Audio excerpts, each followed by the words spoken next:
Question number 2. AD is an altitude of an isosceles triangle ABC in which AB is equal to AC so that AD bisects BC and AD bisect angle A. तो यहाँ पर हम देख रहे हैं कि AD जो है वो BC लाइन को बाइसेक्ट कर रहा है. AD पहली चीज, तो यहाँ पर ये क्वेश्चन समझने की कोशिश करेंगे. AD is an altitude. Altitude यानी एक परपेंडिकुलर है on off N isosceles triangle ABC. ABC एक आइसोसेलेस ट्रायंगल है जिसमें कि दो साइड इक्वल होंगी. आइसोसेलेस है तो दो साइड इक्वल होंगी. In which AB is equal to AC, जिसमें AB और AC बराबर है, समद्विबाहु यानी बराबर दो हो जाए.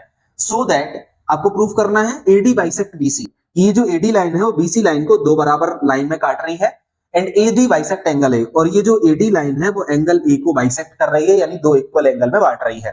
तो ये दो बातें हमें यहाँ पर प्रूफ करनी है. तो in triangle BAD and CAD, एक और बात यहाँ पर हम जो पहली वाली कंडीशन है इसको हम ले लेते हैं. पहली जो कंडीशन है हमारी, in triangle BAD and CAD, BAD यहाँ पर A है, BAD और ये वाला CAD, दोनों ट्रायंगल हमने ले लिए.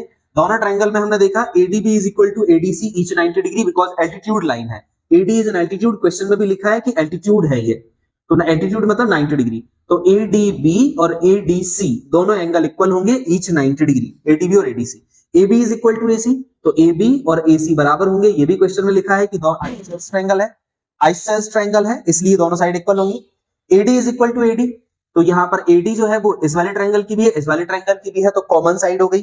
तो इस तरह से तीन चीजें हमें इक्वल मिल जाती हैं, दो साइड एक एंगल, मतलब साइड एंगल साइड. और ये बिकॉज राइट एंगल बन रहा है इसलिए राइट एंगल हाइपोटेनियस साइड. ठीक है, राइट एंगल हाइपोटेनियस साइड, ये तीन चीजें हमें यहाँ पर मिल जाती हैं जिसमें RHS कॉन्ग्रुएंस रूल लग जाता है. ठीक है, राइट एंगल हाइपोटेनियस और ये side, right angle hypotenuse side, तीन चीजें हमें यहाँ पर मिल जाती हैं. तो इस तरह से RHS रूल भी हम इसको कह सकते हैं. ठीक है, तो इस तरह से यहाँ पर ये वाली सिचुएशन हमारी BAD और CAD वाली कॉन्ग्रुएंट वाली बात प्रूफ हो जाती है.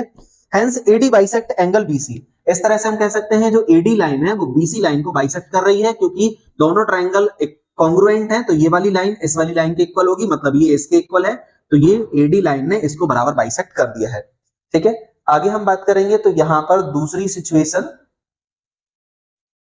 सिचुएशन में also by CPCT angle BAD is equal to CAD.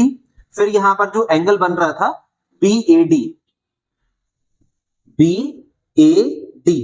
ठीक है, और BAD मतलब ये एंगल और CAD मतलब ये एंगल. तो ये दोनों एंगल आपके जो हैं वो इक्वल होंगे क्योंकि दोनों ट्रायंगल कॉन्ग्रुएंट है, तो ये दोनों एंगल भी इक्वल होंगे. BAD is equal to CAD, hence AD bisect angle A. इसका मतलब ये जो AD लाइन है वो एंगल A को भी बाइसेक्ट कर रही है, टू इक्वल एंगल में डिवाइड कर रही है.